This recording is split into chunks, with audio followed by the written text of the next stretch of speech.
Hey guys, tonight we slip into our rough woolen socks, step out into the dawn mist of the 1600s, and plant our very tired feet right into the soggy shoes of a brand new colonial settler.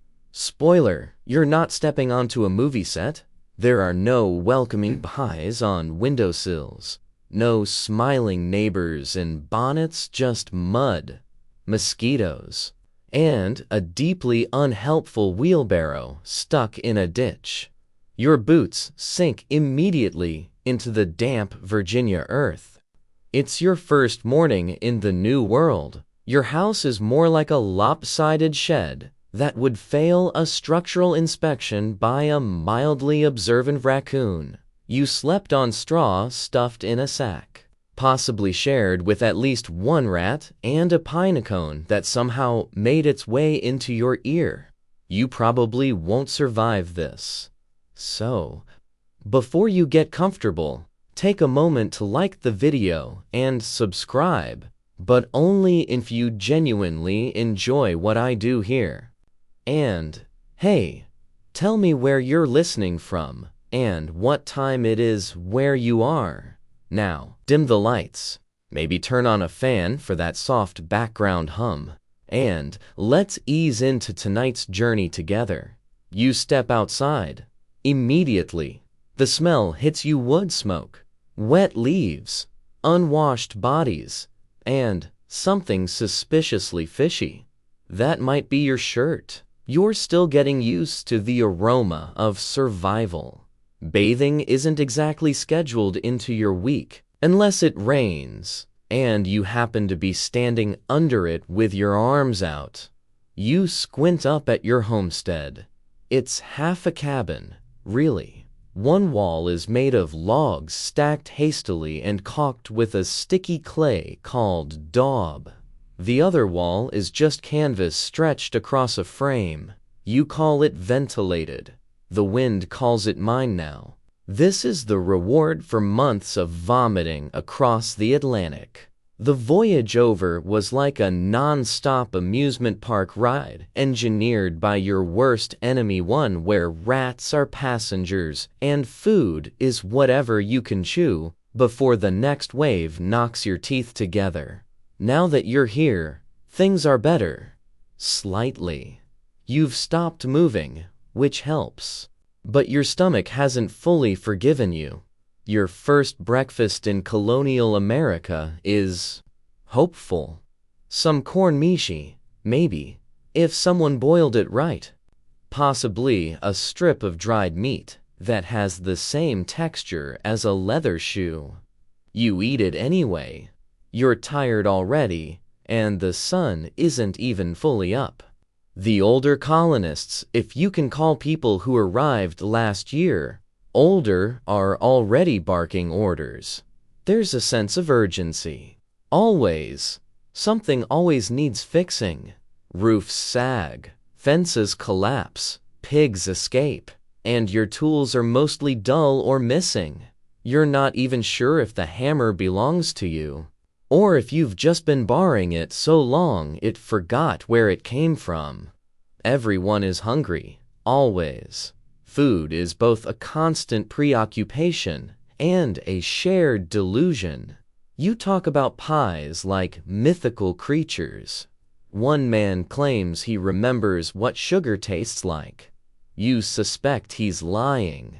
Historians still argue whether early colonial settlements were doomed by poor planning or just spectacularly bad luck.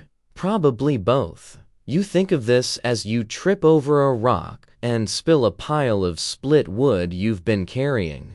Again, you drag the firewood toward the hearth, inside the main structure, which is both your house and your everything. It's a bedroom, kitchen, storage shed, and storm shelter, all at once.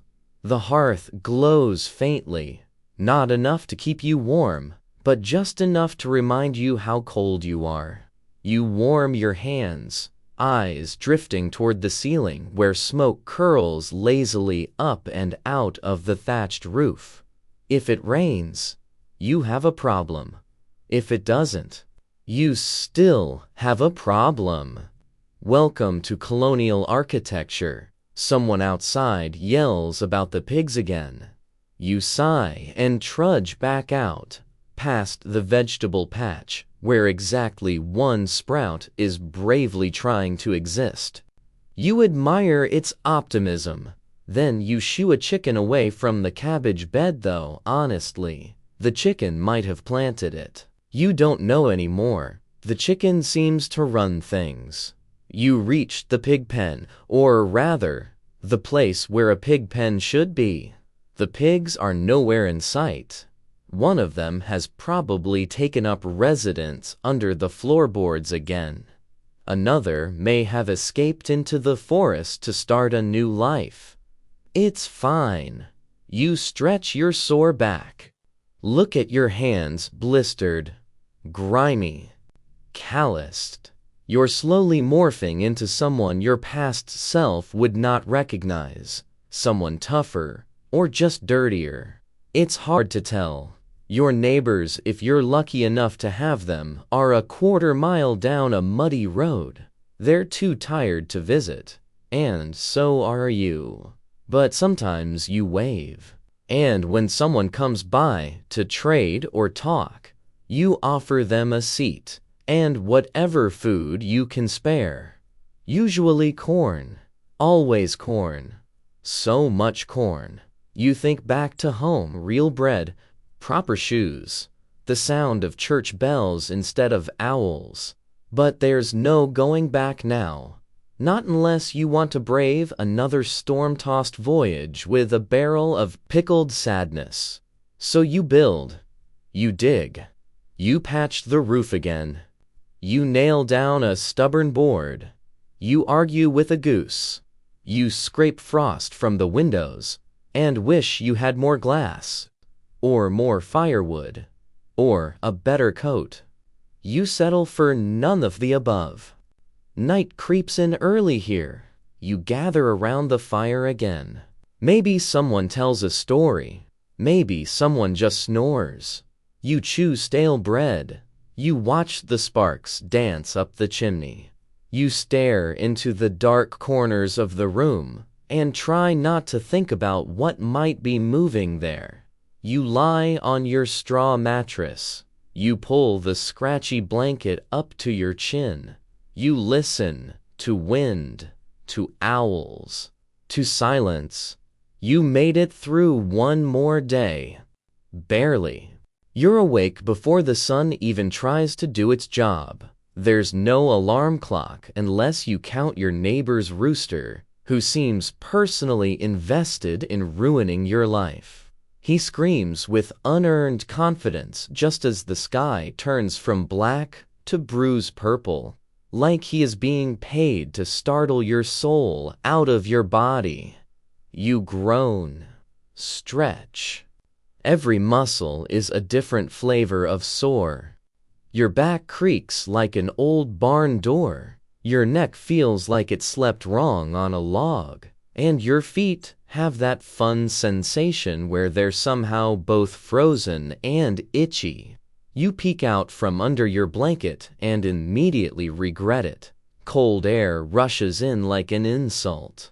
No central heating here. The fire went out sometime after midnight. The coals are barely warm now, just glowing faintly under a pile of stubborn ash. You slide off the straw mattress, careful not to disturb whatever bug has decided to live in your pillow, and plant your feet on the wooden floor. It's damp. It's always damp. Welcome to colonial architecture, Part 2. The floorboards are colder than betrayal. You wrap your wool blanket around your shoulders like a sad cape and shuffle toward the hearth. Time to revive the fire. You blow gently on the coals. They puff a little, like they're thinking about cooperating. You toss on some kindling, then a log. It hisses like it's offended. Eventually, flames catch. You hold your hands out and sigh. Warmth, at last. You consider crawling into the fire for a while. Around you, the one-room house slowly wakes up. Your siblings groan and rustle under their blankets. Someone's already sneezing. Someone else is trying to put on boots with one hand while gnawing a hunk of dried bread. Your mother is stirring, too, poking at a pot from yesterday that may or may not have something edible still inside it. The chimney lets out a long sigh of smoke. You're expected to be dressed before the light is up, but dressing is less about picking out an outfit and more about relayering the exact same garments you slept in minus the soggy parts. If you're lucky, your shirt is stiff, and your breeches haven't been properly washed since last month. You don't ask what that crusty spot is. You don't want to know. Historians still argue whether colonial folk actually changed clothes daily or just pretended to for the sake of their own dignity. You strongly suspect the latter. Outside, the world is soft and quiet. The fog curls around the treetops like it's afraid of heights. Frost glitters across the grass, and smoke from a dozen chimneys rises slowly into the waking sky. You open the door and step outside, immediately hit with the scent of wood smoke, old leather, damp wool, and whatever your neighbor's pigs rolled in. Your boots crunch over frost-bitten leaves. The air is so cold it feels sharp when you breathe it in. You stretch your arms toward the sky, but the sky doesn't care. It's already planning rain for later. You can feel it in your bones. The morning chores begin without fanfare. You check the chicken coop. 4 eggs. 1 missing. You blame the raccoon, or maybe the raccoon-sized rat. You feed the hens, muttering encouragement. One of them tries to peck your shin. Her name is probably Lucifer. Next, the firewood. You carry a few logs inside for the hearth, avoiding the splintery ones. You already have 2 in your palm that you haven't had the tools or time to dig out. One is beginning to feel like a permanent tenant. Breakfast is ready, sort of. You gather around the hearth, bowl in hand. It's something between a porridge and a warm disappointment. Cornmeal mush again, with a hint of burnt at the edges. Your brother adds molasses just a drizzle and acts like he's invented cuisine. You chew and nod solemnly. It fills the hole. That's the highest compliment food gets here. It fills the hole. Someone complains about the taste. They are met with a stare so cold it could freeze boiling water. You eat in silence after that. The sun finally starts peeking through the trees. It's weak, pale, unsure of itself. But it's enough to see by, which means it's time to get to work. Before you leave, you take a moment to brush your teeth. Just kidding. That's not a thing. You rub them with a damp rag if you're feeling fancy. Maybe a bit of salt. Then you spit and hope for the best.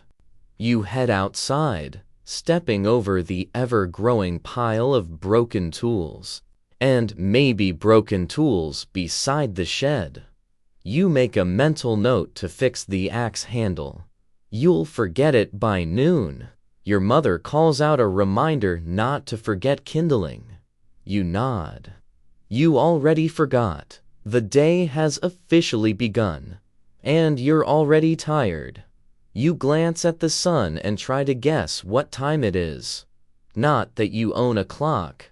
You rely on the shadow of the house, the direction of the light, and whether your stomach is growling yet. Time is measured in chores and how much daylight you have left to avoid being eaten by something in the woods.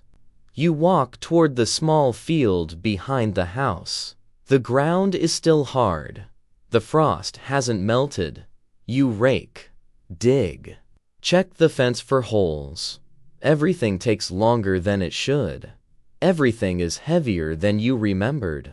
You stop once to stare at a beetle crawling across a rock because it's the most interesting thing you've seen all morning. You are not bored. You are deeply engaged in strategic observation of local biodiversity. Then the rooster screams again.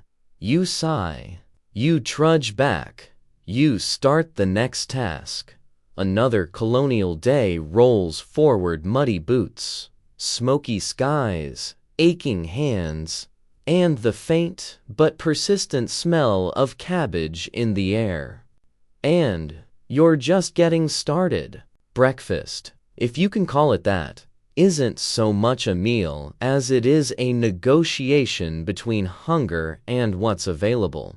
You're already hours into your morning, eggs collected, hindlings stacked, chickens moderately pacified, and now it's time to gather around the table, which is really just a plank balanced on barrels, for whatever's bubbling in the iron pot. You shuffle over, bowl in hand, and brace for disappointment. Cornmeal mush again, a beige blob that slides rather than scoops. It's lukewarm, slightly gritty, and aggressively bland.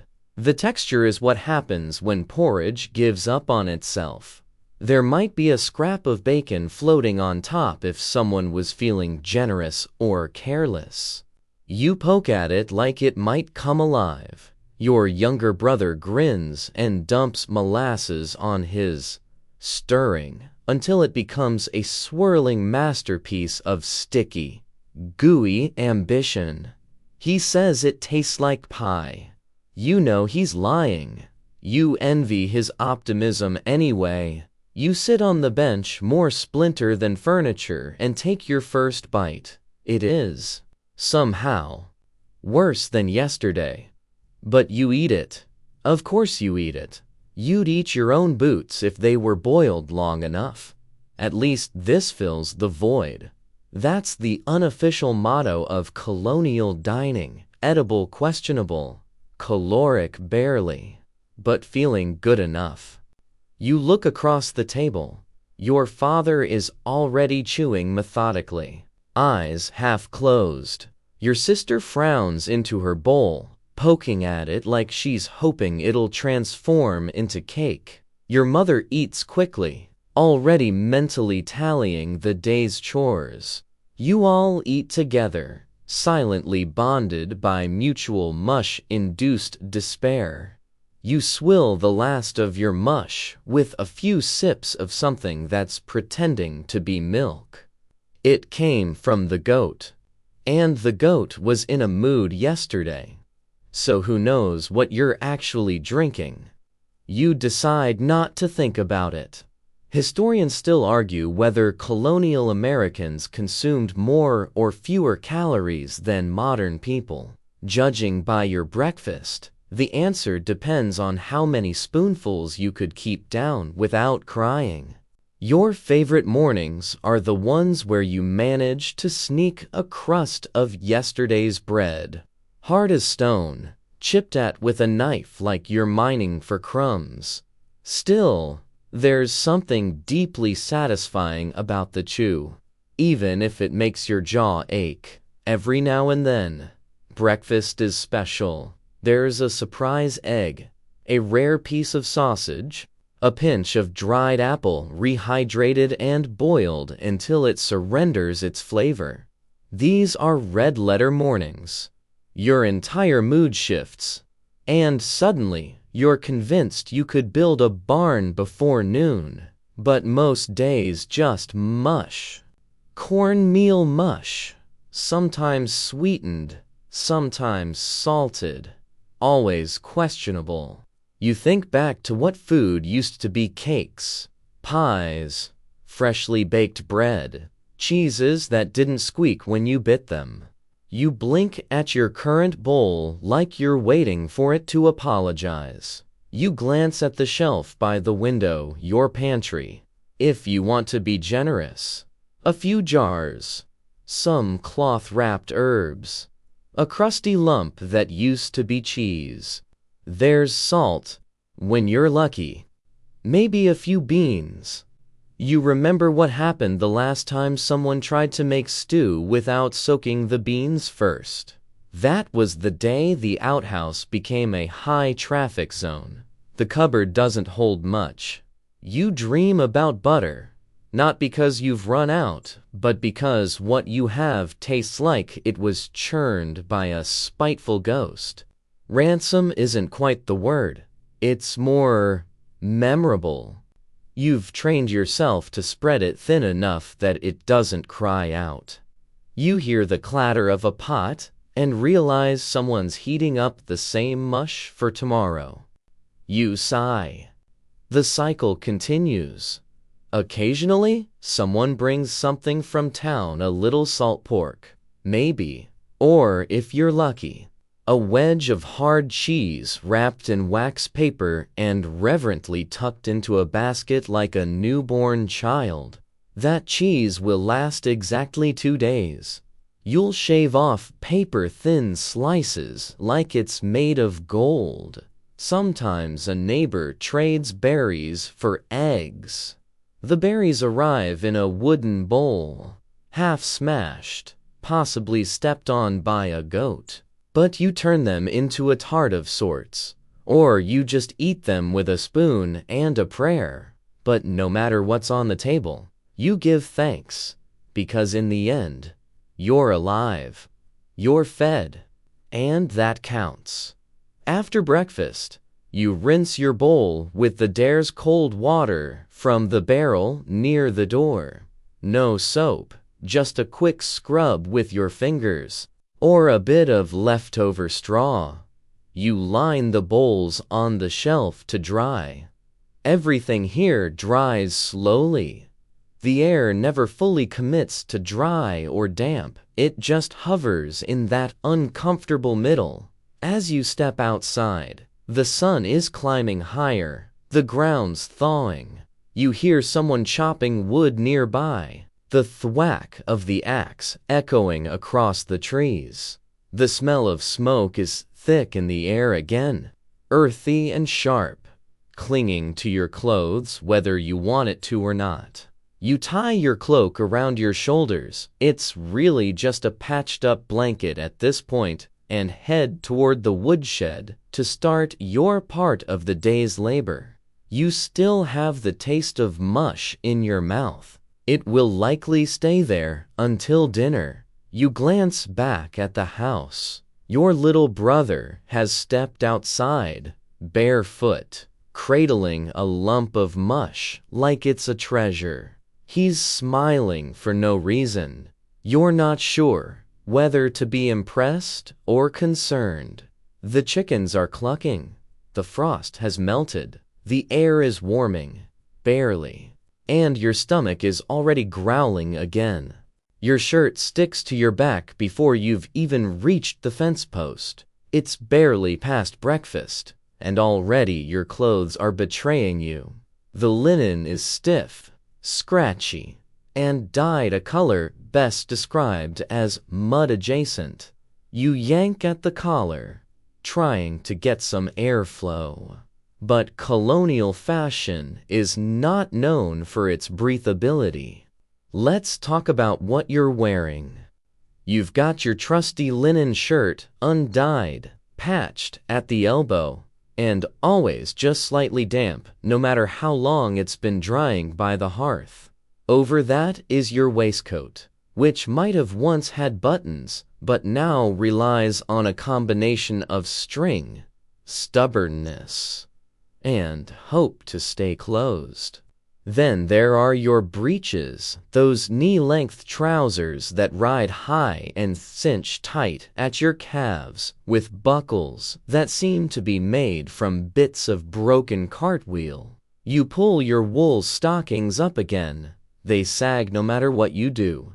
You've sewn them, re-sewn them, and even tried tying them with a bit of string, but they always end up bunched around your ankles like a pair of defeated caterpillars. Your shoes, yes. Technically, they are shoes. Technically, two leather lumps that never fit right, even after being worn daily for 2 years. The left one has a hole near the toe, perfect for collecting pebbles and existential dread.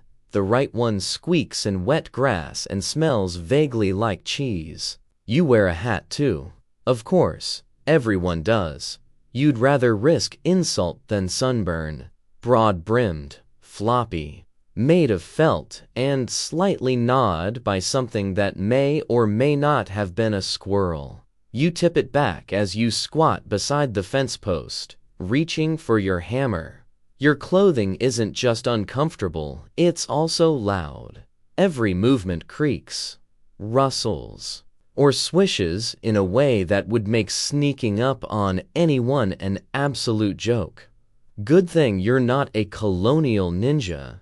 Historians still argue whether early settlers prioritized practicality or formality in their daily dress.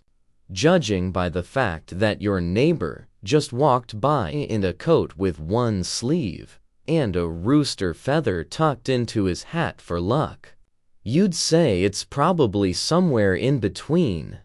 You hammer a nail into the post. The nail bends. You sigh. You straighten it. You hammer again. Your shirt rides up, exposing the part of your back that always seems to collect the most mosquito bites. You wince as one bites you mid-swing. This is colonial layering in action. Too many clothes in the summer, not enough in the winter. There is no in-between.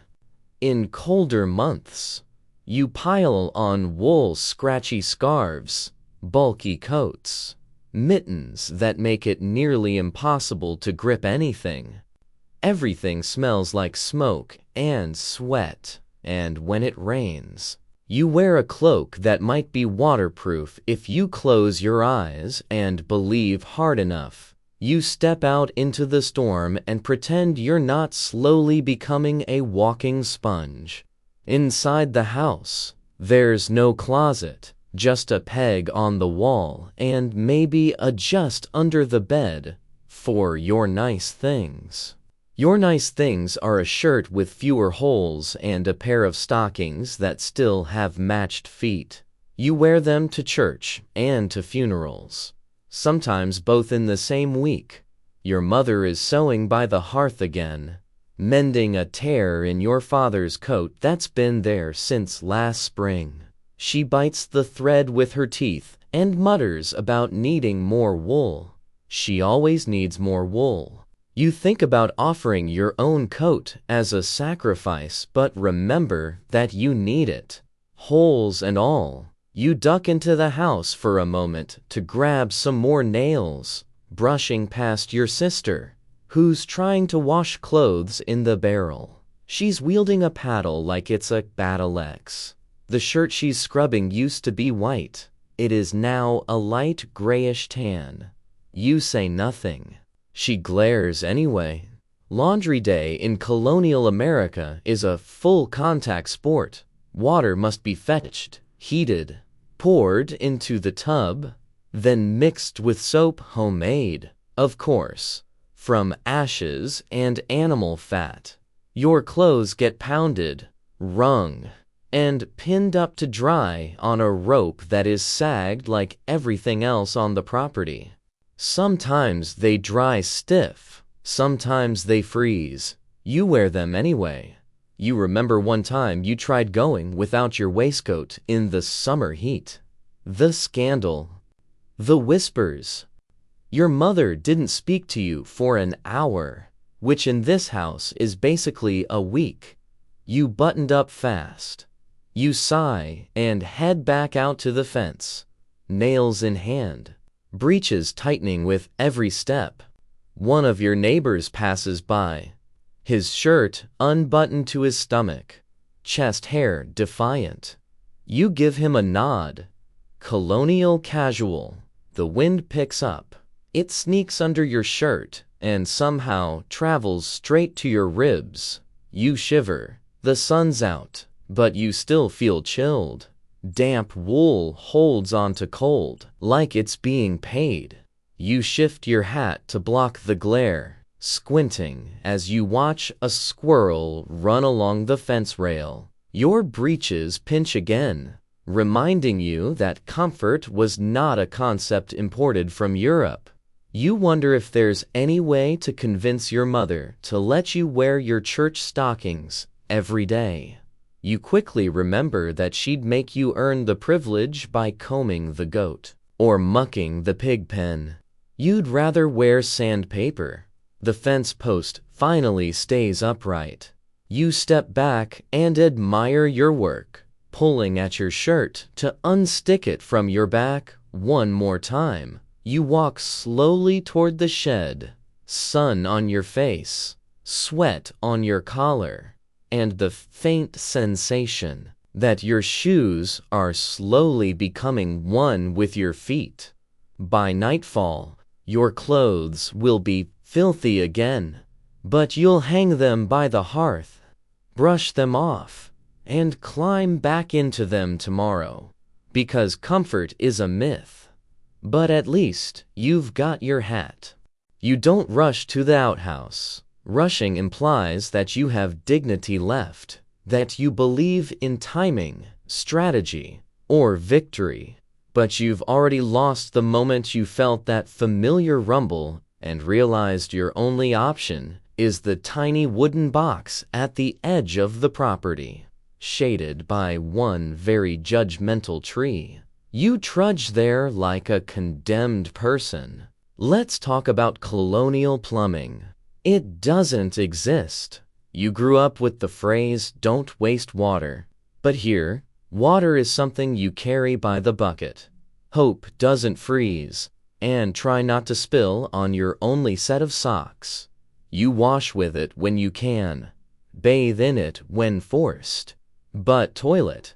No. That's what the outhouse or necessary is for. Now, you're at the door.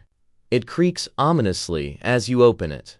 You peek inside like you're expecting a bear to be renting the space. Just a few spiders today. Maybe a wasp. Could be worse. You step in. It smells like, well, you know what it smells like. And in the summer, let's just say it becomes a living smell. One that follows you home, into your socks, and possibly your dreams. You perch. You regret everything. The seat is a wooden plank with a hole cut into it. Because comfort and ergonomics are 300 years in the future. The breeze finds every exposed part of you. You swear you hear something move under the pit. You try not to think about it. Colonial life builds character and deep squatting muscles. There's no toilet paper. Of course not. You reach for the small stack of options beside the door. Corn cobs, yes, used for wiping. Wool scraps reserved for the elite. Or, if you're fancy, pages from a tattered almanac. You grab a cob and wonder how this became your life.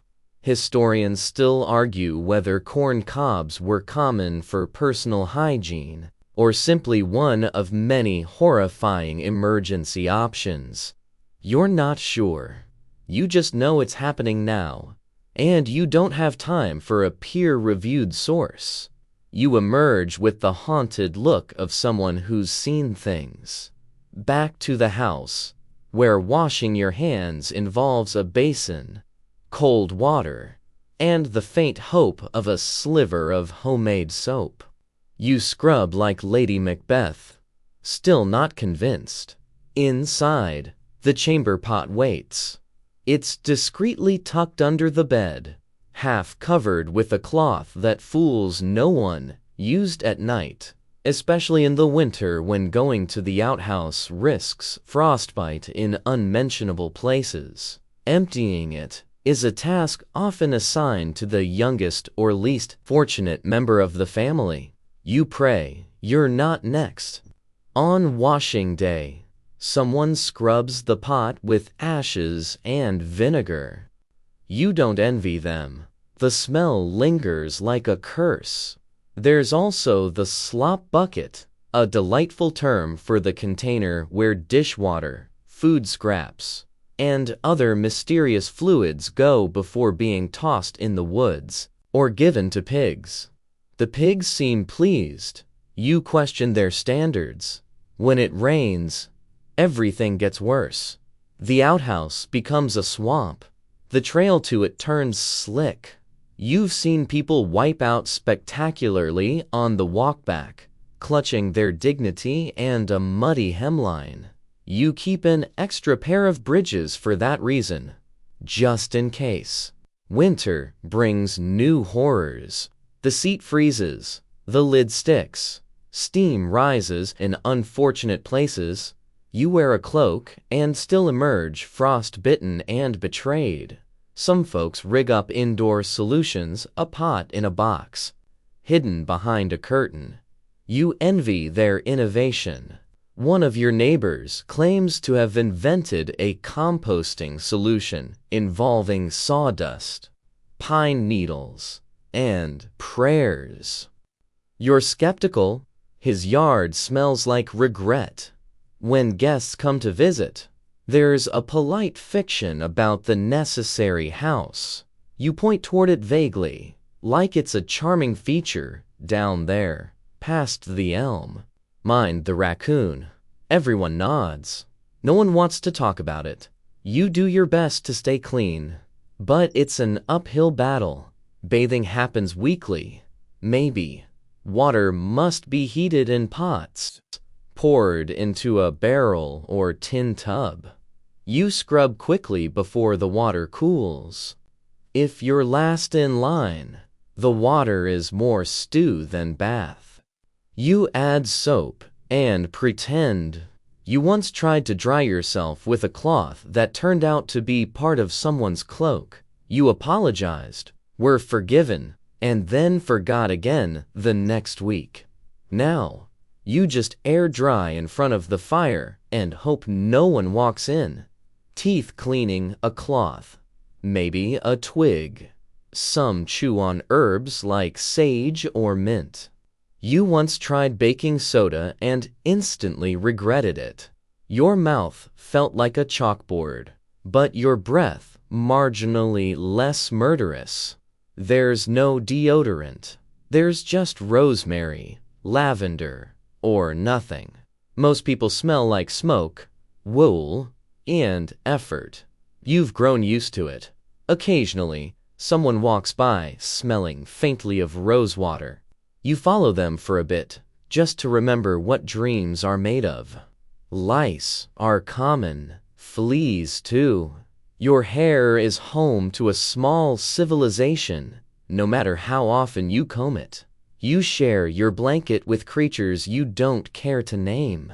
One night, something bit your ankle, and then tried to crawl into your sock. You just rolled over and pretended you were somewhere else. You once had a nightmare about a bedbug the size of a turkey. It felt real. At night, the sounds of the house settling creaks, groans. A sudden thump blend with your fear of something slithering up from the chamber pot. You don't check. You just pull the blanket tighter and pray it's someone else's turn to empty it tomorrow. You sleep eventually. Sort of. You dream of plumbing. Modern, quiet, button-operated plumbing. A magical land with tile floors, scented soaps, and toilet seats that aren't made of splinters.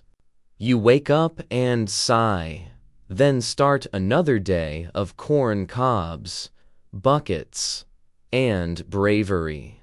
The field is calling again, not with a cheerful whistle or polite request, but with the insistent growl of an overworked world that doesn't care if your arms ache or your shoes are falling apart. You grab your hoe, not because you want to, because the weeds won't weed themselves, and the vegetables are staging a quiet rebellion. You step outside into the morning light, squinting like a mole. Already the sun is climbing. Already the chores are piling up. Your back pops like a creaky floorboard as you straighten up, brush your sleeves off, and start walking toward the small family plot that serves as your grocery store, pharmacy, and, if you're lucky, occasional snack stand. The soil greets you like an old friend who never shuts up. It clings to your boots, stains your breeches, and crunches underfoot with the texture of sun-baked regret. You stab the hoe into the ground, dragging it through a patch of weeds that have grown 3 inches since you last checked yesterday. Welcome to colonial agriculture, a never-ending series of battles with things that grow too much weeds and things that grow not enough. Everything you actually need.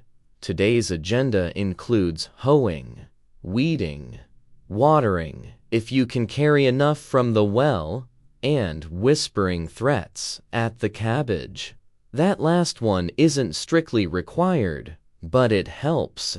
Your hands are already blistered, your brow slick with sweat, and it's not even the hottest part of the day. You pause, arch your back, and look out over the patchwork of corn, beans, squash, and disappointment. Corn is the only thing thriving. Corn always thrives. It's your most reliable friend, your most bitter enemy, and 70% of your diet. You dream of corn. You chew corn mush, drink corn beer, and once even brushed your teeth with a broken cob in a moment of desperation. Corn owns you now.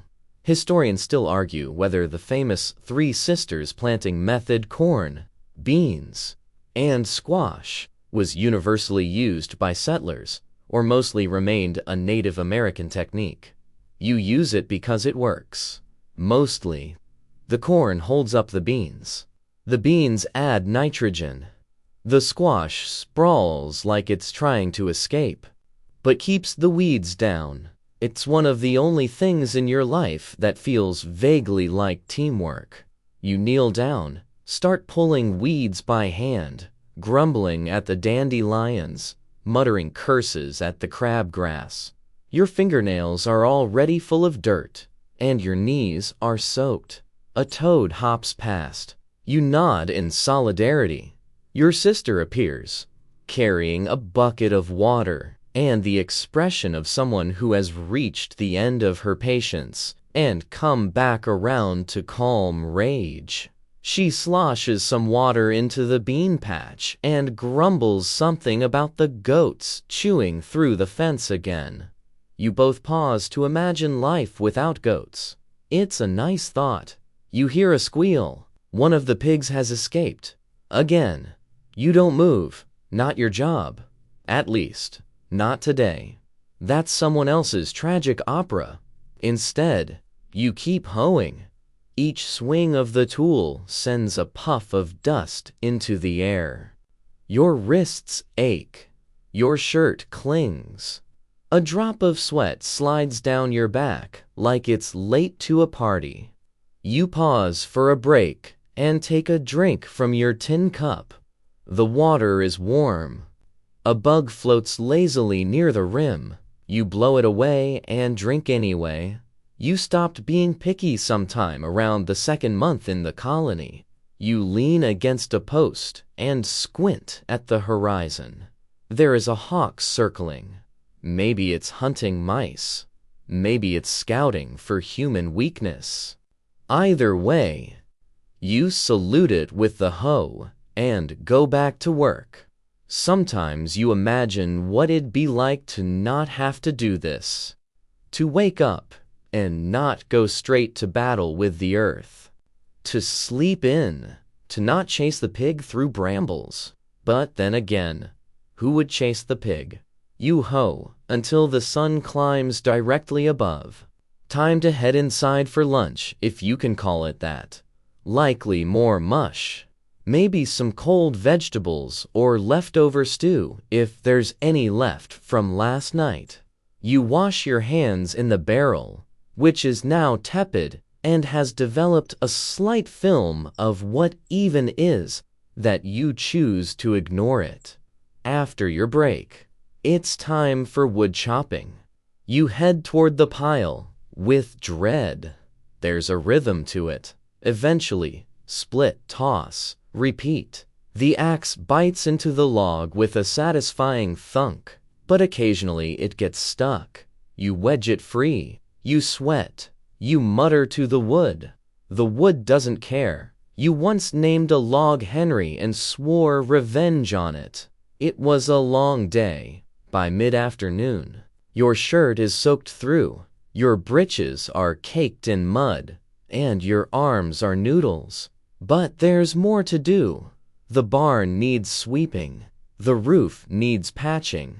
The cow needs milking. You trudge toward the cow with the enthusiasm of a prisoner. She looks at you with full contempt. She's chewing something, possibly planning your downfall. You crouch beside her, grab the pail, and start milking.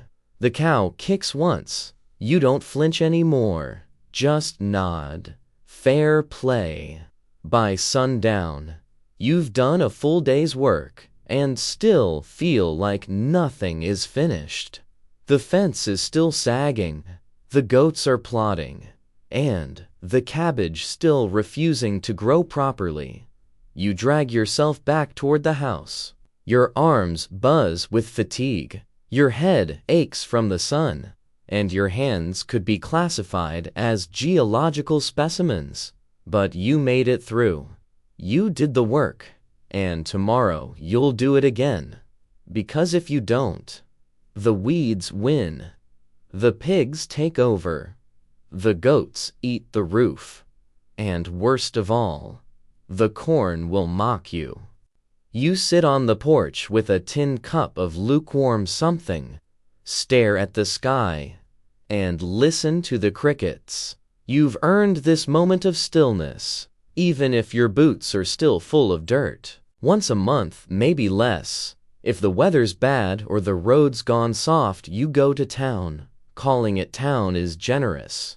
It's a crooked cluster of buildings, a dirt street, a meeting house, 2 shops, and the most judgmental goose on the continent. But still, it's a change of scenery. You haven't seen new people in weeks. You haven't heard new gossip in months. You start before sunrise, loading the rickety cart with whatever you've got to trade: eggs, potatoes, maybe some yarn your mother spun while muttering about everyone's poor posture. Your father tosses in a small sack of dried beans and 1 very ambitious chicken. You do not trust this chicken. The road to town is 12 miles of bumps, ruts, mud puddles, tree roots, and existential questions. You wobble along in the cart, every wheel squeaking in its own musical key, every turn a gamble between tipping over and total collapse. You sit on a crate and try not to bite your tongue every time the cart hits a rock, which is often. Your britches ride up. Your spine compresses like an old accordion. By mile 3, you're beginning to question whether fresh nails and new thread are really worth it. By mile 6, you've lost all feeling in your left foot and most of your good humor. The wood's thin, the road widens, and just as the sun peeks through the trees, you see a town, a few chimneys puffing smoke, a horse tied outside the tavern, a cart parked sideways with 1 wheel missing classic, and that goose watching from a barrel like it owns the place. You roll into town feeling dusty, lopsided, and a little dizzy. First stop, the general store. It smells like tobacco, wood polish, and desperation. You step inside and nod to the shopkeeper, a man whose beard seems to defy the laws of geometry. He nods back and gestures toward the bins of goods. Here, you can trade for thread, soap, nails, salt, lamp oil, and that one extremely stale lemon that's been sitting on the shelf since last autumn. It's mostly barter. Coin is rare. You offer eggs. He squints. You add a skein of wool. He grunts. The deal is done. You grab what you can carry. It's not much, but it's more than you had yesterday. Your mother's note includes a reminder for buttons and a small packet of dried lavender, if you can find it. You do. You add a chunk of hard cheese for good measure, even though it'll cost extra beans. Historians still argue whether colonial markets leaned more on formal currency or bartering systems. Judging by the fact that someone just bought a hat using carrots and a suspicious smile, the answer appears to be both. After the store, you wonder. The tavern is already buzzing, even this early. A few men gather by the door, sharing tobacco and theories about the weather. One man swears he saw a bear near the creek. Another claims to have built a clock using only a fork and gumption. You nod politely and move along. You swing by the blacksmith's. The forge blazes. Sparks fly. He's hammering something unidentifiable but clearly angry. You hand over a broken hinge, and he says he'll have it fixed after lunch. Maybe, which could mean today. Or next week, or never. You stop at the seamstress's house. She eyes your sleeves, offers a disapproving frown. You leave with new thread and a lecture about mending tears before they become shameful. Your stomach growls. Time for a treat. You pass the baker's stall. The smell hits you like a warm hug. Fresh bread, real bread. Crusty, golden, absurdly beautiful bread. You exchange a jar of honey for one loaf and immediately break off a piece. It steams in the cool air. You eat it with reverence. It is, without exaggeration, the best thing you've tasted in a month. Your younger brother tries to steal a bite. You swat him with the crust. While he sulks, you swing by the bulletin post. Messages are pinned there. Births, deaths, barn raisings, runaway pigs, runaway apprentices, notices about town meetings, and one love poem signed A.H. that's been up for weeks and contains the phrase, "Thy gentle elbows." You head toward the meeting house. Today, there's a sermon in progress. A man stands outside, apparently excommunicated mid-service. He's not bothered. He's munching on dried apple slices and making loud guesses about the preacher's wig size. Church attendance is technically mandatory, but enforcement is selective. You step inside briefly, nod respectfully, then exit before the hymn begins. You've already heard the full set 4 times this month. You walk the edge of town, admiring the orderly rows of houses with actual windows and painted shutters. You can tell which families are well off. Their fences are straight, their boots shine, and their kids aren't covered in jam. You make a mental note to copy their garden layout next spring. By now, the sun is beginning to dip. You gather your family and the cart, now heavier, creakier, and slightly more hopeful. The chicken is missing. You pretend not to notice. The goose watches you leave, head tilted, judgment eternal. The ride home is slower. The wheels complain. You chew another bite of bread. Your brother hums. Your father nods off, head bobbing with every jolt. The trees blur past, golden in the late afternoon light. The wind picks up a little, rustling the leaves. You think about what you'll tell the neighbors, who you saw, what you bought, what you didn't, how you lost the chicken. Again, you arrive home just before dusk. The house looks smaller than you remember, but comforting.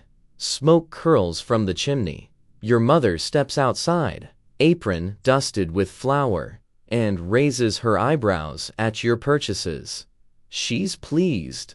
The lavender was a good call. You unload the cart.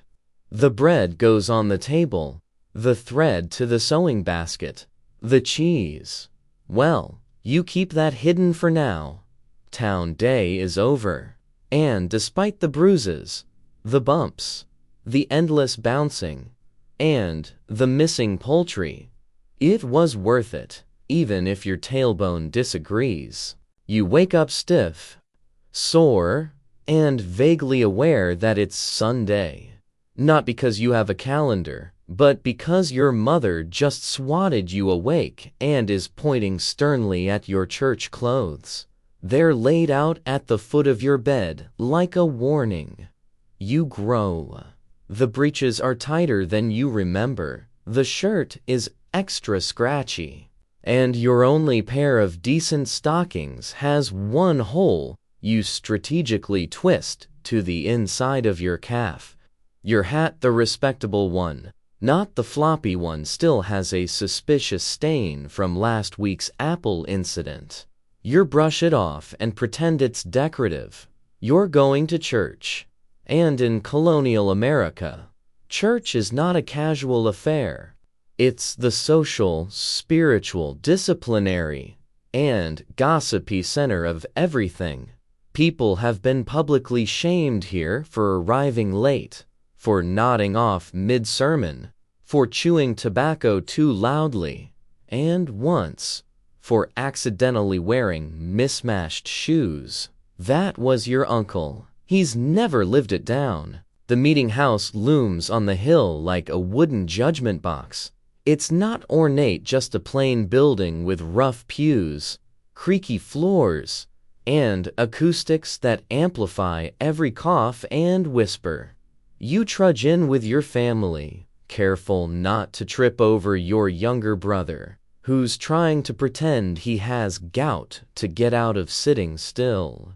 The pew is hard, unforgiving, and small. You squeeze in beside your sister, who immediately claims most of the shared armrest like it's a land grab. The preacher hasn't even started, and your legs are already falling asleep. You glance around. Everyone's dressed up. Mostly. Mr. Hampton in the front row clearly forgot to brush his coat. Miss Ada has a new ribbon in her bonnet, which is sure to be the talk of the week. And the town blacksmith has managed to sneak his dog inside again, tucked under the bench like a loaf of contraband. You hear the preacher clear his throat. And so it begins. The sermon lasts approximately forever. It covers sin, salvation, property disputes, and the importance of obeying one's elders, spoken with suspicious intensity while staring directly at the Thompson twins in the second row. Occasionally, someone mumbles, "Amen," usually to signal they're still awake. The preacher's voice rises and falls in that rhythmic cadence that almost lulls you into sleep. But you don't dare close your eyes. You saw what happened to young Elias last month. 1 minute, he was dozing. The next, he was sitting in the stocks outside, picking at a splinter with tears in his eyes. Historians still argue whether the threat of public punishment was more about maintaining order or reinforcing community values. You're pretty sure it's both, and also possibly just because colonial adults got bored and needed entertainment.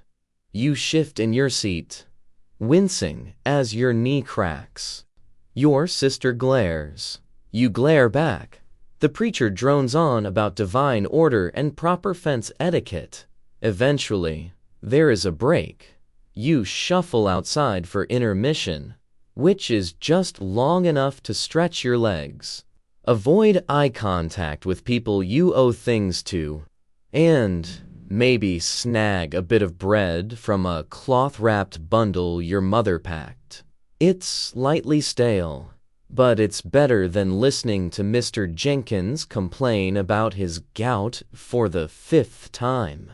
You overhear snippets of conversation. Did you hear about the Thompsons' new cow? I think she's wearing rouge. On a Sunday, they say the preacher's son was seen fishing during prayer. I saw a raccoon in the graveyard again. You sip water from the communal bucket. Yes, communal, and try not to think about how many other mouths touched the ladle before yours. Your immune system says a quiet prayer. Back inside for round 2. Now comes the town business. Notices are read aloud. New laws, old fines, upcoming weddings. One man is publicly shamed for swearing at a goat. Another is congratulated for repairing the mill wheel, even though he clearly broke it in the first place. Then comes the moment you've dreaded the stocks. Someone's been sentenced to sit in them for the afternoon. You all file outside to witness the placement. Today, it's a teenager caught skipping work to commune with the squirrels. No one knows what that means. No one asks. He sits down, head lowered, the wooden yoke locked around his neck and wrists.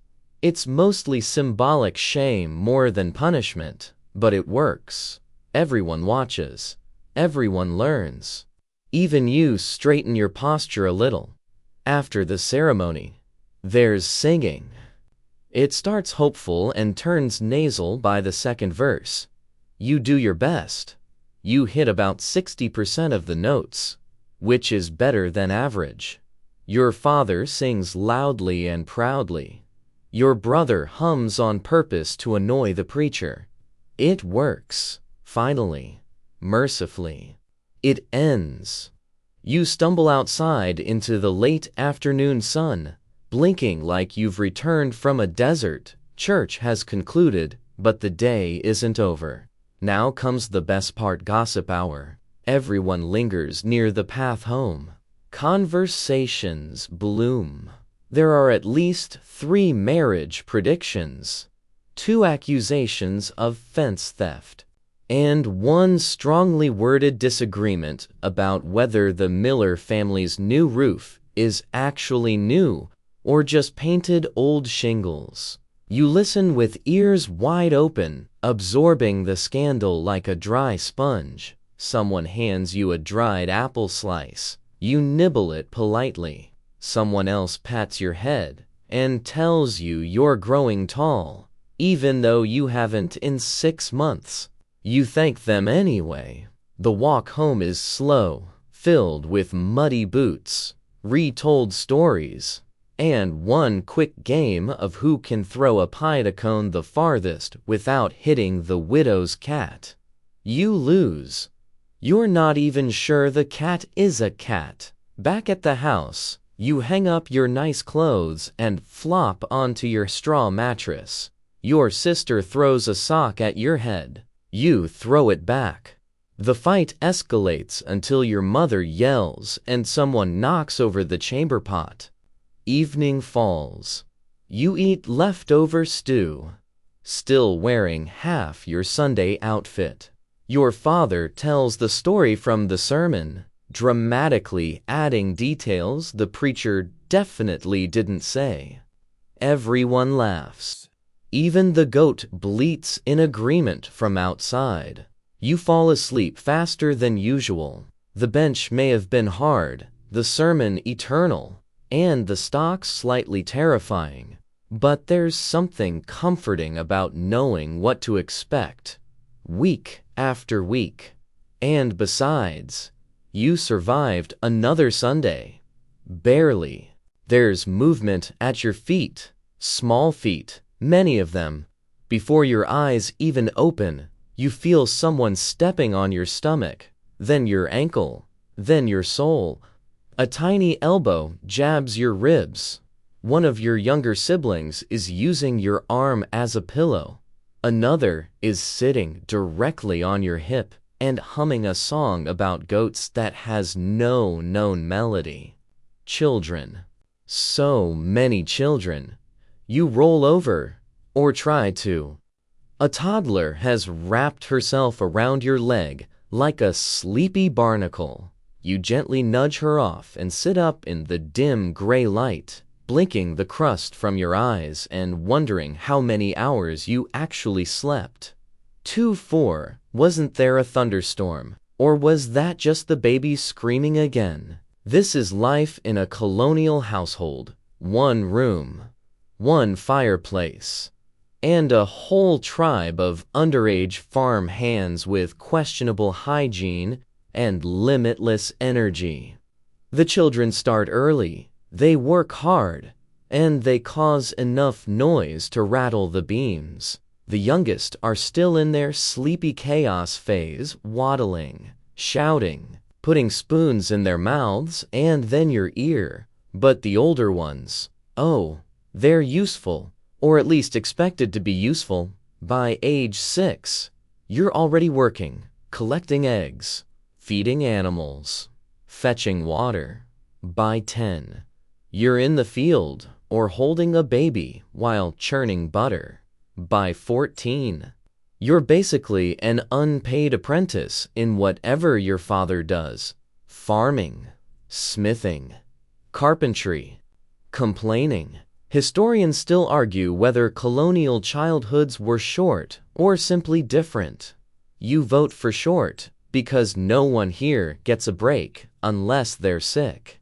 And even then, they still might be asked to peel potatoes. This morning, your younger brother has already knocked over the water bucket. Your sister is poking the fireplace with a stick she insists is her magic wand. The toddler is yelling something about a duck she dreamed about. Your mother, somehow already dressed and composed, is handing out chores like a monarch delegating to servants.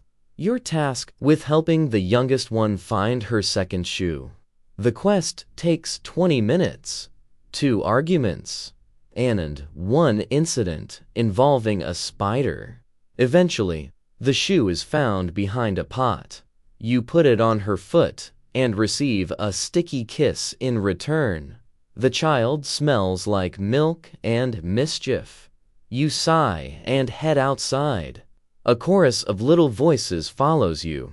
Can I come? Where are you going? Is there food there? Do ducks dream? You nod vaguely and escape out the door with 2 trailing behind you like fuzzy ducklings. You're meant to be chopping kindling. Instead, you spend the first 5 minutes convincing the kids not to climb the woodpile. The second 5 you spend retrieving the one who did. Finally, you swing the axe. The wood splits clean. You feel powerful for half a second until the toddler claps and declares, "You broke it." You give her a bow. Children have jobs, sure, but they also create jobs for everyone else. Laundry doubled, at least. Meals constant. You cook. They snack. You cook again. They complain. You give them cold mush, and they pretend it's poison. You give them actual apple slices, and suddenly they're kings. One afternoon, you watched your younger cousin chase a chicken in circles for 20 full minutes, laughing hysterically the entire time. No purpose, no plan, just raw, unfiltered chaos. When asked why, he said, "Because it looked like it needed chasing." You couldn't argue with that logic. But despite their noise and dirt and tiny hands everywhere, they hold the family together. They churn butter eventually. They collect eggs after dropping the first 3. They scatter chickens, spill milk, cry during storms, break spoons, and once tried to ride the goat like a pony. And yet, the goat forgave them. Mostly, you remember being small yourself, waking up to the smell of fresh bread, sitting on the floor with a wooden doll carved by your grandfather, listening to your parents talk about the weather like it was a mischievous neighbor. Childhood here is both fleeting and repetitive. You grow up fast, but the days loop like a circle of muddy footprints. The younger ones don't go to school unless there's a schoolhouse nearby, and the family can spare them. Some towns have teachers, some don't. Some kids learn letters from older siblings or the family Bible, others straight into the field with no alphabet in sight. You've taught one of your brothers to spell goat. He's now obsessed with labeling everything GOAT. You found it carved into the wall last week. You didn't tell your mother. During the day, the kids wander through the house like a herd of sugar-fueled squirrels. They play with sticks, mud, marbles, buttons, and once your only bar of soap. That was a dark day. Games are improvised. Catch the Goose is popular, although the goose has strong feelings about it. Find the Frog and Who Took My Bread are close seconds. You once spent an afternoon playing, pretend you're asleep, and make someone else do your chores. You won. Barely. But at night, they collapse. The floor becomes a sea of limbs, blankets, and soft snoring. You tiptoe around them, stepping carefully over legs and arms like a game of human hopscotch. You wonder how something so loud can become so peaceful. You remember your little sister, barely 3, sitting on your lap during a thunderstorm, eyes wide, whispering that the clouds were just angry sheep. She fell asleep mid-sentence, trusting you to protect her. You did. You always will, even if she steals your socks. Because here, family isn't optional. It's survival. The house is loud because it's full. The table is crowded because no one eats alone. The chores are many, but so are the hands, even the sticky ones, especially the sticky ones. You stand in the kitchen, or what passes for one. There are no gleaming counters, no cupboards lined with spices and matching jars. There is only a fireplace, a few shelves, and a large, blackened pot that looks like it could double as a witch's cauldron and probably has. If you count last week's stew, you're holding a spoon, if you can call it that. It's carved from wood, slightly warped, and stained a suspicious shade of brown, no matter how many times you scrub it. In the pot is a mixture of ingredients that defy logic, proportion, and probably the food pyramid. It's a stew, or maybe a porridge. You're not sure anymore. You're too tired to argue. Welcome to the colonial kitchen. The hearth is the heart of the home, and also the heat source, the stove, the light, and occasionally the place where your brother nearly caught his sleeve on fire trying to toast bread. Fire is everything, but it's a fickle friend. One day it warms your stew, the next it sends soot into your face while you're trying to stir. You sweat as you lean in, dodging a spark. The heat blasts your cheeks. Your hands are already red from turning the spider pot, so named not because of any arachnid origin, but because of its legs, which keep it upright in the fire. You're cooking by feel, mostly. No timers, no precise temperatures, just a vague sense of when it smells done and hasn't burned yet. Today's stew contains salted pork, carrots, turnips, a piece of onion that's probably still good, and something green your mother found in the yard. She called it spring herb. It might be mint. It might be poison. You hope for the best. You add a handful of dried peas and stir again, watching as a bubble rises, pops, and leaves a streak across your shirt.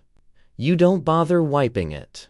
Historians still argue whether colonial households were primarily reliant on open hearth cooking out of necessity or cultural tradition. You argue it's because there's literally no other option. The fire burns, or you go hungry. You move the kettle to the side and hang another pot. This one with cornmeal mush for the baby. She likes it with molasses. You used to too, before it became 70% of your diet. Behind you, the bread is baking in a Dutch oven buried in coals. Every so often, you lift the lid with a hook and appear in like you're checking on a secret.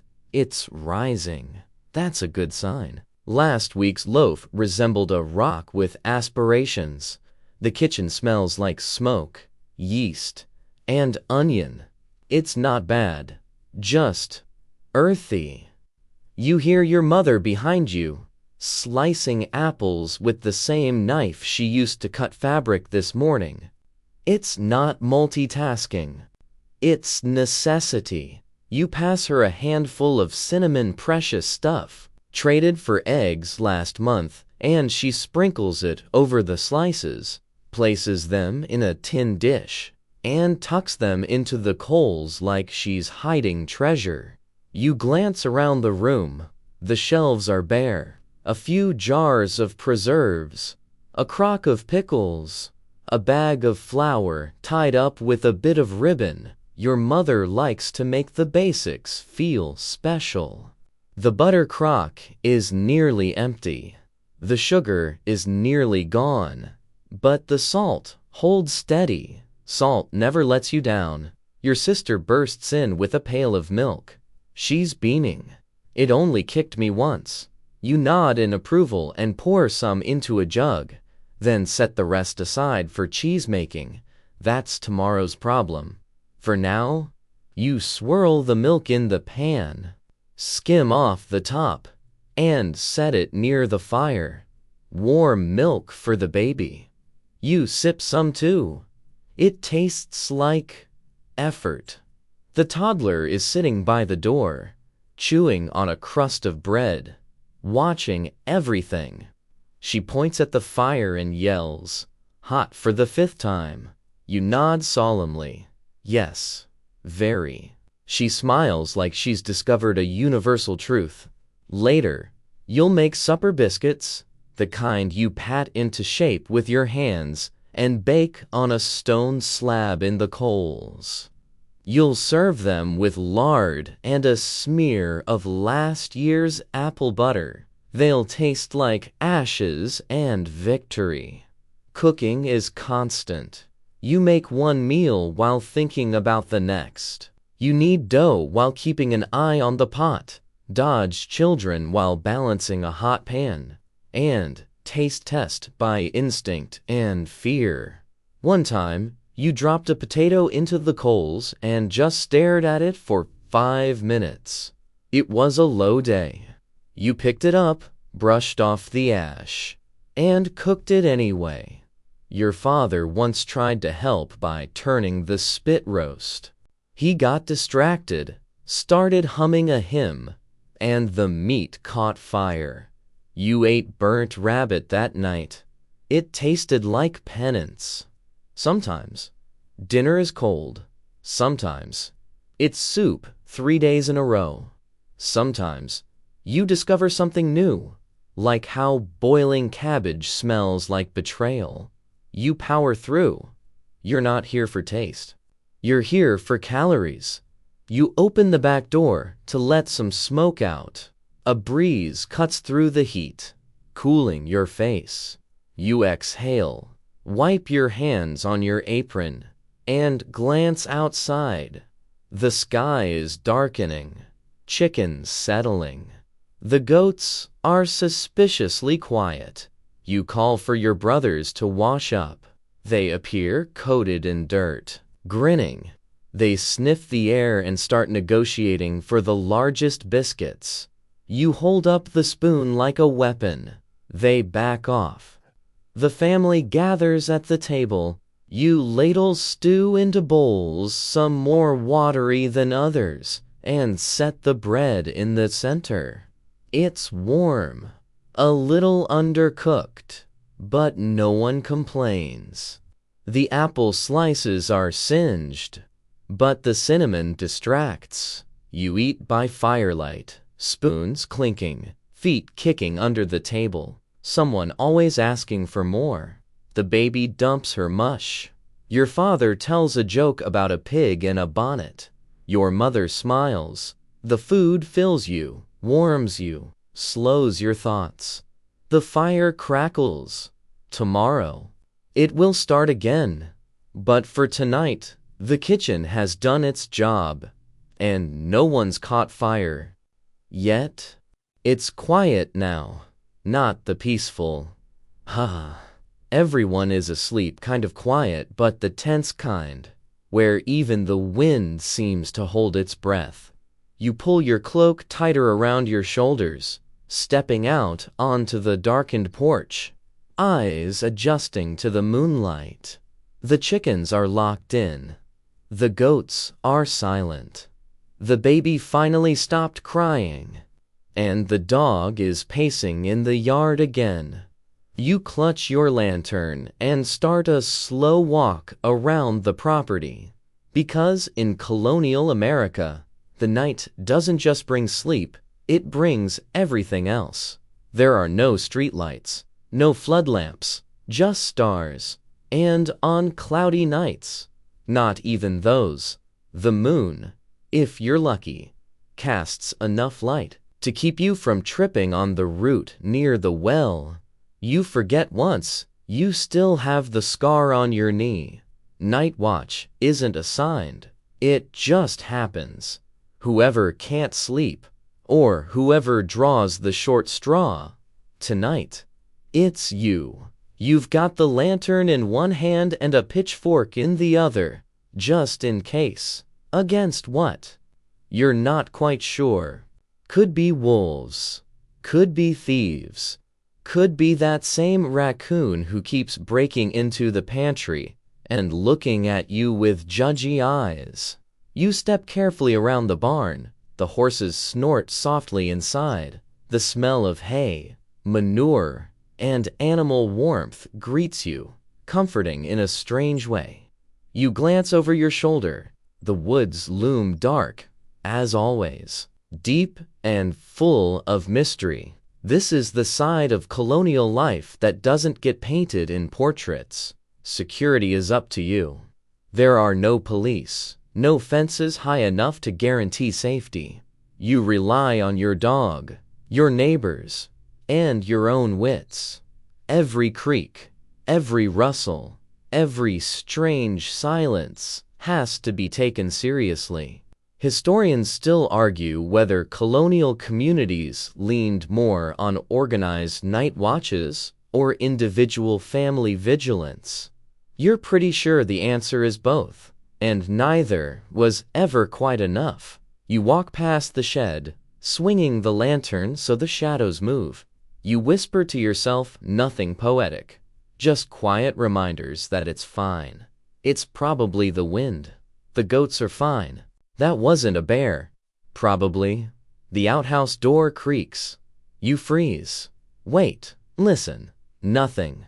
You nudge it open with your toe. Empty. You breathe again. Further on, you check the chicken coop. Locked. A good sign.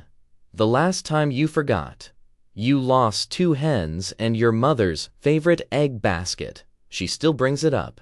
You pad the coop door twice, for luck. On your way back, the dog growls. Low, quiet, not playfully.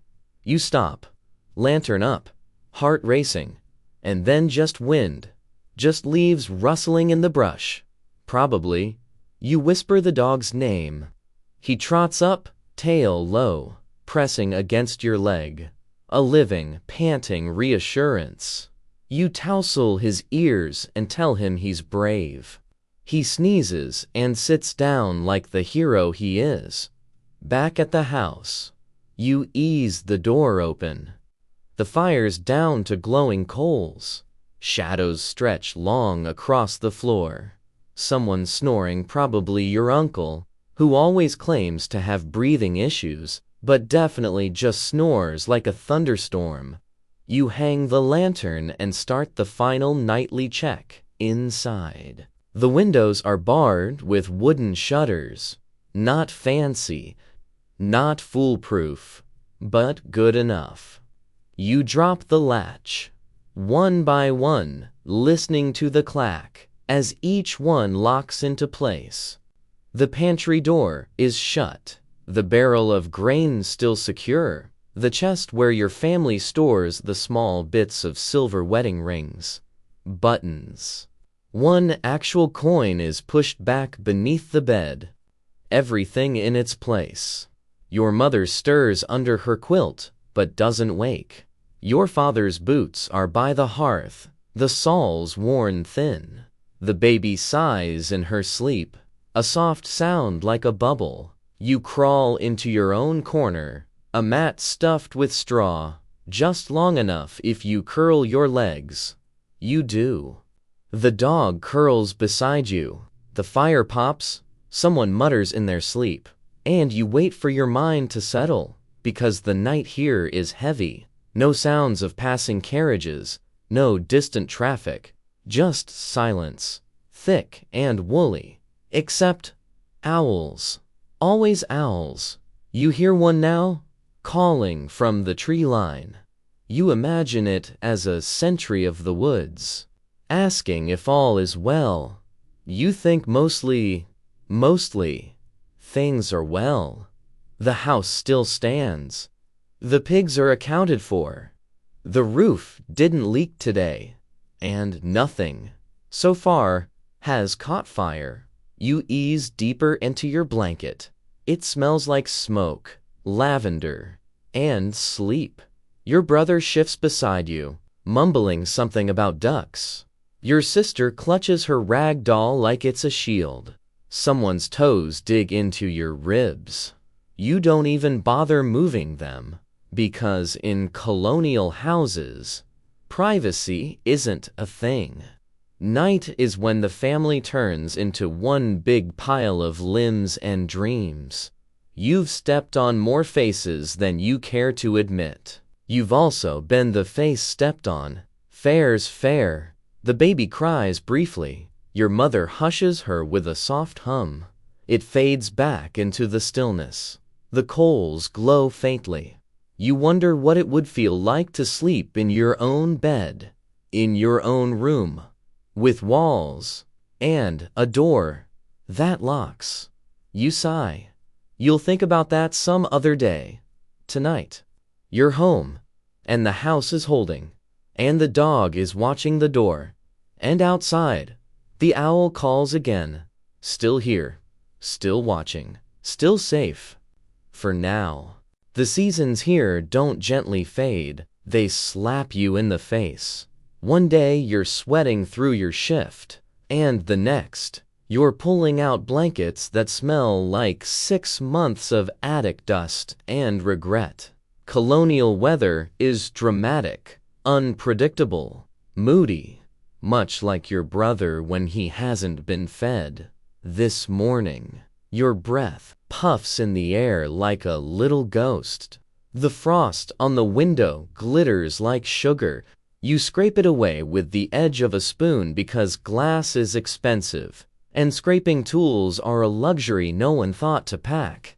The fire's already going. It smells like burning pine and scorched toast. Your father's grumbling about the draft near the door. Your mother's wrapped in 3 shawls and still shivering. The baby is somehow naked again. No one knows how. You sigh and reach for your boots, stiff with cold and slightly damp because nothing ever dries completely. Welcome to winter in Colonial America. You step outside, and the world greets you with a crunch. Frost blankets the grass. The sky is bright but flat, like someone washed it with lye. The trees are bare and brittle-looking, and your breath fogs your vision as you walk to the woodpile. There's never enough wood. You chop more, even though your arms ache. You stack logs, knowing it won't be enough for the week. There's talk of snow. Your neighbor says the squirrels are acting nervous, which is apparently a sign. You believe him. The squirrels know things. Back inside, the house feels tight, like everyone's breathing the same stale air. Because they are. Windows stay shut. The walls creak with the cold. You layer up. Shirt, waistcoat, scarf, mittens. You sit close to the fire like it's a friend with good gossip. Historians still argue whether colonial homes were more efficient with heat due to their size or simply more miserable. You vote for miserable but cozy if you squint. When the real snow comes, it arrives like a siege. Drifts pile up against the doors. The roof groans. The chickens refuse to leave their coop. You wake up one morning and find the outhouse door frozen shut. You take that as a sign and delay the inevitable with quiet dread. You build pathways through the snow with shovels and strong language. You salt the steps using pickling brine and old ashes. You spend half your day near the hearth, drying socks, cooking mush, and listening to your siblings argue over who gets to sit closest to the heat. Winter meals change too. No more fresh herbs. No more surprise carrots from the garden. Now it's root vegetables, dried meats, salt pork, hard bread, beans, more beans, and the occasional celebratory pie made from last fall's apples. You ration spices like gold.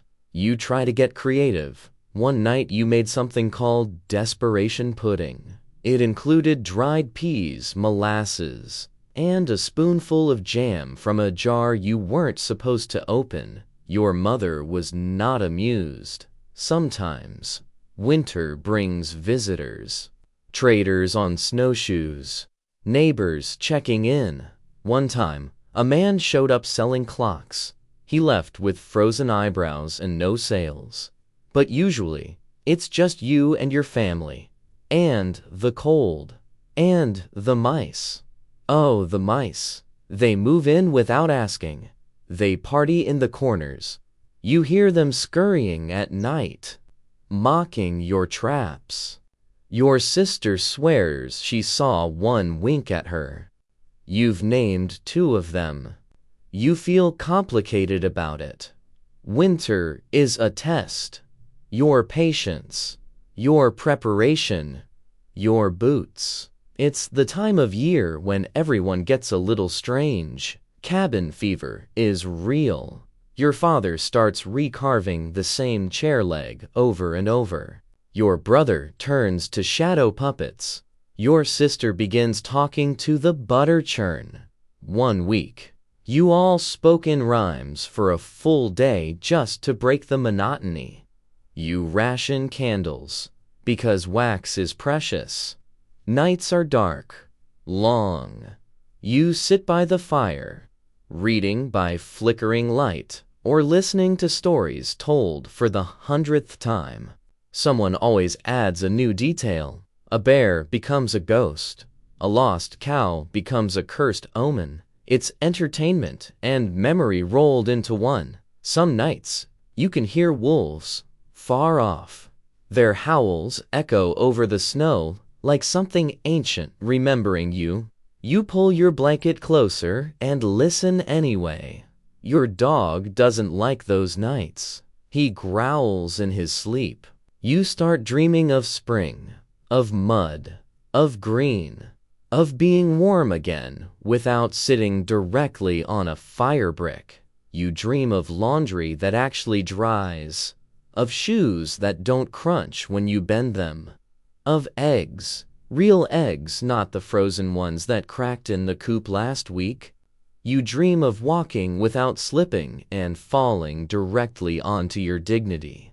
But for now, you keep the fire fed, you keep the soup bubbling, you keep the children entertained with songs and spoons and wildly exaggerated tales of the time you saw a squirrel ride a pig.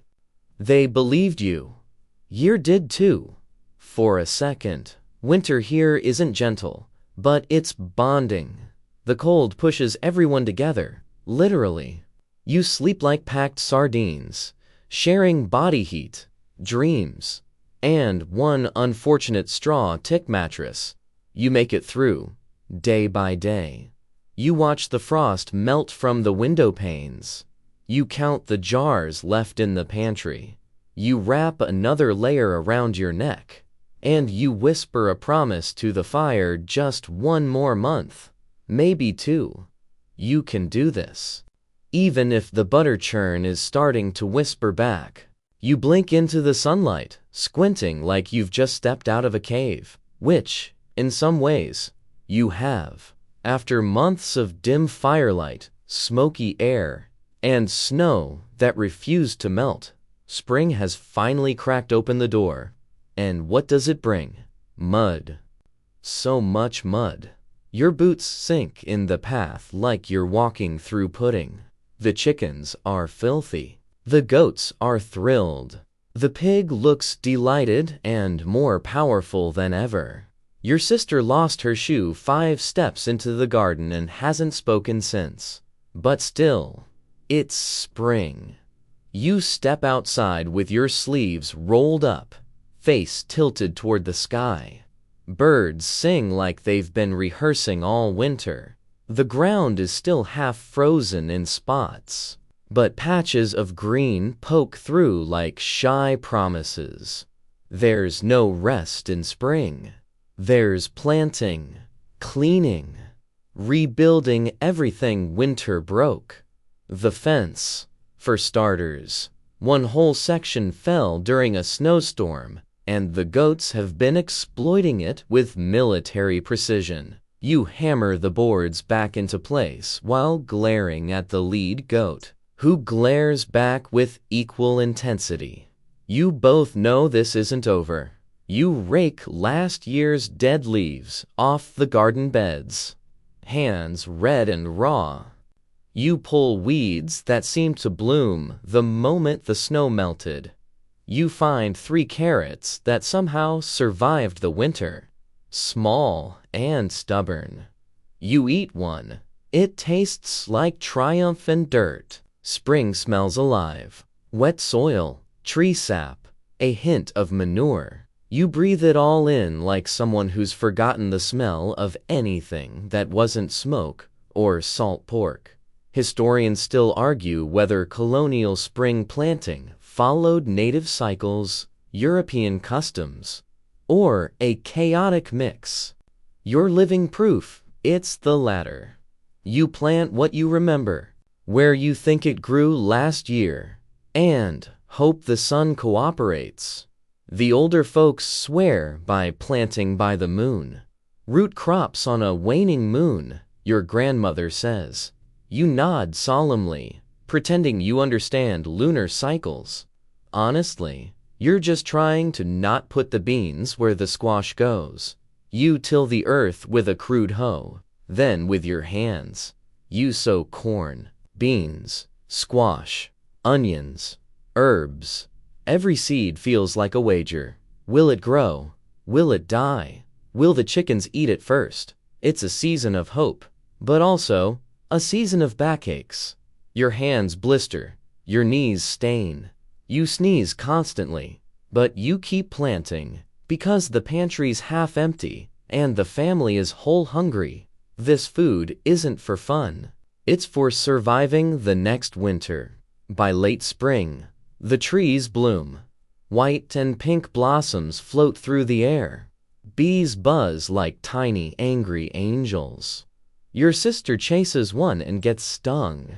She cries for a minute, then declares war on all bees forever. You start fishing again, standing in the creek with your homemade pole, toes freezing in the water. Eyes focus.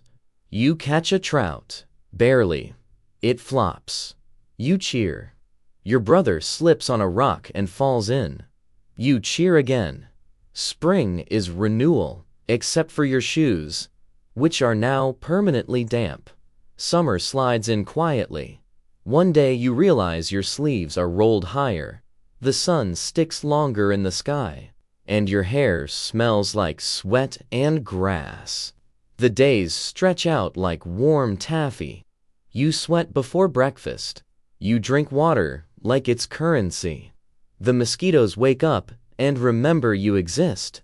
And yet, it's glorious. The crops grow fast now. You watch the corn rise like ambition, the squash sprawl like a lazy cat. You chase away crows with shouted threats and badly aimed stones. You check on the beans daily, whispering encouragement and vague threats. The days are filled with work, harvesting herbs, drying roots, mending tools, shelling peas until your thumbs rebel. You fall asleep sunburned and wake up with a piece of straw in your hair and no idea how it got there. Your brother builds a tree swing. It breaks. He tries again. It breaks again. Eventually, it works. You swing with wild laughter until your legs ache. Then the rope snaps and you land in a bush. You still call it a success. Summer food is the best food. Fresh greens, soft bread, wild berries that stain your fingers purple, cold milk, cool water, the occasional miracle of a pie. You eat with both hands, crumbs down your front, juice on your chin. You are a glorious sticky mess. The bees return. You've made peace. You sweat in your sleep. The house holds the heat like a grudge. You sleep outside on hotter nights, under the stars, with your siblings beside you like a blanket made of elbows. You squat bugs, squat brothers, squat at nothing. You wake up to bird song and sunbeams. Fall creeps in like a whisper. The mornings turn crisp. The trees change outfits red, orange, yellow, like they're showing off. You breathe the cool air and feel both relief and dread. Harvest time. You pull everything from the garden like it owes you money. Squash the size of your head, beans tangled like spaghetti, corn in fat, golden ears. You stack and store, dry and pickle, jar and salt. Your hands never stop. There's a rhythm to it. Pick, slice, boil, jar. Repeat. You hum songs. You argue about how much salt is too much salt. Your mother tells you there's no such thing. You watch the pantry fill again. You watch the root cellar swell. The shelves grow. The family exhales. You did it. You made it through the cycle. Again. But not without cracks. The hoe handle broke. The goats got loose. The baby ate a beetle. Your uncle stepped in a wasp nest and still limps when it rains. But the food is stacked. The roof is patched. The apples are drying on strings across the kitchen. And you're tired, but whole. The season turns, and you turn with it. The lantern flickers. The fire's down to coals again. The wind outside brushes gently against the wooden walls, whistling just enough to remind you that yes, night is here. And with it, that particular feeling that only comes once the sun is completely gone. Night in colonial America isn't just a lack of light. It's a world of its own. You lie there, curled in a heap of blankets, squished between two siblings and a dog that smells like burnt cornmeal. The room creaks like it's stretching after a long day. You hear your father snoring from across the room, like a distant sawmill humming in the dark. Your mother sighs, half asleep, murmuring someone's name from a dream she probably won't remember. You try to sleep, but the dark feels loud. Every board beneath you pops with its own opinion. Every gust of wind gets translated through the shuttered window in a language of sighs and clicks. You hear branches tapping like fingers. One of your brothers turns over and kicks you in the ribs. It's peaceful, but it's not quiet. You blink at the ceiling. A cobweb sways gently in the corner. You hope the spider who owns it is either asleep or visiting relatives. Your ear twitches at the sound of something scuttling in the wall. Probably a mouse, or a rat, or that one especially bold beetle you saw earlier today. You try not to think about it. Instead, you focus on the familiar, the tick of the hanging iron kettle chain, the rustle of straw in your mattress, the sound of your baby sister sucking on her thumb, the clink of a spoon no one put away. These are the lullabies of your world. But sometimes, it's more than that. Sometimes, the wind turns strange, like it's circling something just out of sight. Sometimes, the shadows stretch just a little too far across the floor.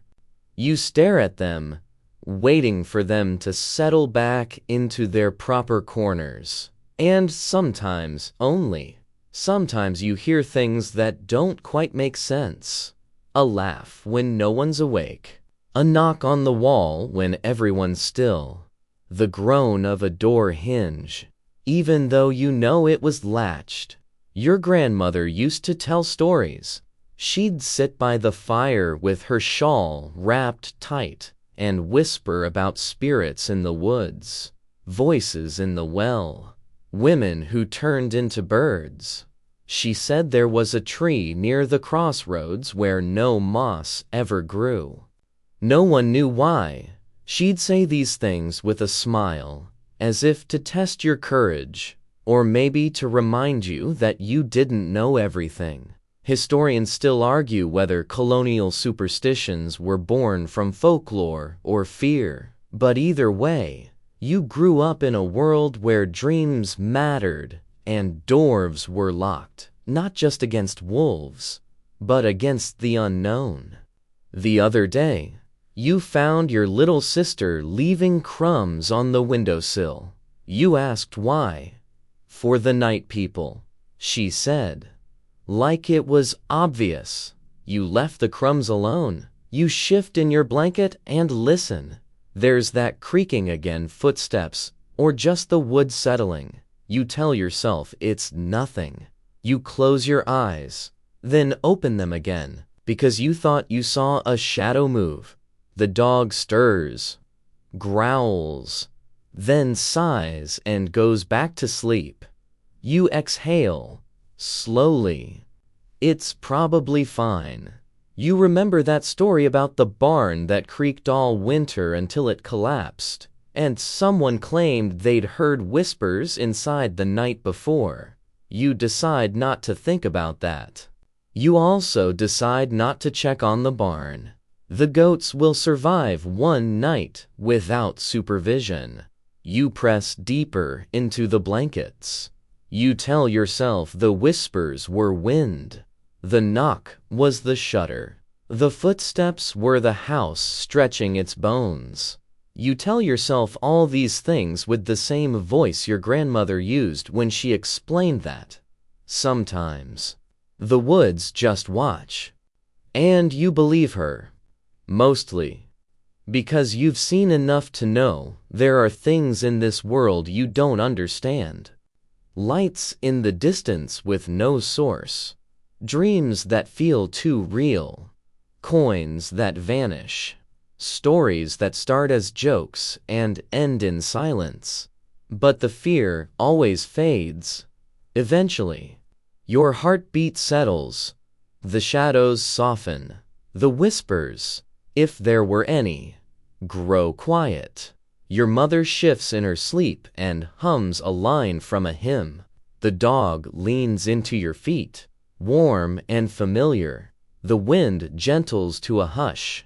You listen to the rhythm of your family breathing, dozens of tiny sound threads weaving into one blanket of noise. You let it wrap around you. You let the fear go. You think about the morning, how the fire will smell, how the bread will taste, how the chickens will scream like they haven't been fed in 6 years. You think of good things, of soft moss and sun-warmed stones, of your brother falling into the creek, of summer pies, of the warm scratch of your grandfather's wool coat, of safety, of home.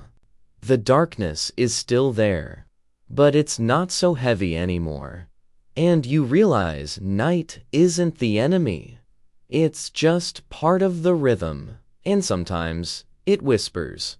But sometimes, it sings. You wake before the sun.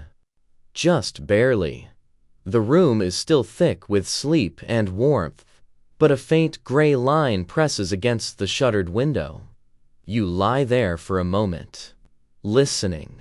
One sibling snores softly into a pillow that smells like onions. Someone else mumbles and rolls over, taking most of the shared blanket with them. You tug it back, with the practiced precision of someone who's done this too many times. Your body aches a little, but in that way that tells you you've worked, lived, endured. You sit up slowly. The dog is curled into a ball at your feet, and when you shift, he groans and stretches out one paw dramatically, like a sleepy prince. The fire's out, as it always is by morning. You tiptoe across the creaky floorboards, trying not to step on any loose hands or feet sticking out from the blanket tangle. You succeed. Almost. Someone groans. You freeze. Silence. You're safe. You relight the fire with practiced hands. Tinder. Sparks. Breath. It catches slowly, casting orange onto the walls like the room is remembering itself. Today will be like yesterday, and the day before that, and yet somehow, completely different. That's the strange thing about colonial life. It feels static from the outside. Same fields, same shores, same meals, same shoes. But when you live, it truly live it. It's filled with tiny shifts, a different smell in the air, a new hole in the roof, a squash that grows sideways and gets nicknamed the Duke. You measure time not in dates but in events. The spring storm that knocked over the coop, the day the cow gave birth, the time your little sister tried to make a dress for the cat. He didn't appreciate it. These become the chapters of your life, and even if they're quiet, they matter. You pour water into the kettle. It hisses. The coals crackle. A few of your siblings begin to stir. Your mother sits up, wraps a shawl around her shoulders, and gives you a nod that says, "Good morning. Good work. Keep going." You nod back. This is what it's like to live in colonial America. Not as a hero, not as a rebel, not as a name in a history book, but as a person, doing your best, every day. Historians still argue whether daily colonial life was one of hardship or of simple contentment. Maybe it was both. Or neither. Maybe that's the wrong question. Maybe the better question is, how did people keep going? And the answer is like this. With the soft clatter of wooden bowls, with breadcrumbs and laughter, with shoes that never quite fit, with goats that never quite listen, with stories whispered by firelight, with songs hummed while shelling beans, with patience and grit, and a stubborn sense of rhythm. You go outside and greet the day. The air is crisp. The sky is blue, so blue it almost feels like a trick. The animals bleat their welcome. The barn creaks its usual morning groan. The trees whisper in the freeze. Your fingers, still chilled, grip the handle of the water bucket as you head toward the well. Your father's already in the field, examining the rows. Your brothers are behind the shed, arguing about something that probably involves a frog. Your sister is skipping in place, barefoot and wild-haired, singing a nonsense song that includes at least 3 animals and a pancake. You smile. You don't have much. No gold, no servants, no comfort that lasts more than a season. But you have enough. Enough to fill a house. Enough to fill a heart. Later today, you'll mend a fence, skim milk, and help carry wood from the forest. You'll trip over something. You'll laugh. You'll scrape your knee and forget about it an hour later. You'll eat stew. You'll hear gossip from a neighbor who just stopped by, but definitely had an agenda. You'll chase a chicken. You'll lose. You'll find it again, standing triumphantly on the roof. You'll fall asleep again, with the wind brushing the shutters, the dog pressed against your feet, and your family breathing beside you in the darkness.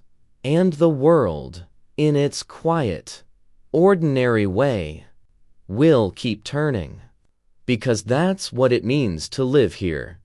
Not to conquer, not to be remembered, but to endure, to witness the small, to carry on through cold and rain and sun and time, to be part of a world bigger than yourself and smaller, too, to live, and all its scratchy, smoky, barefoot glory.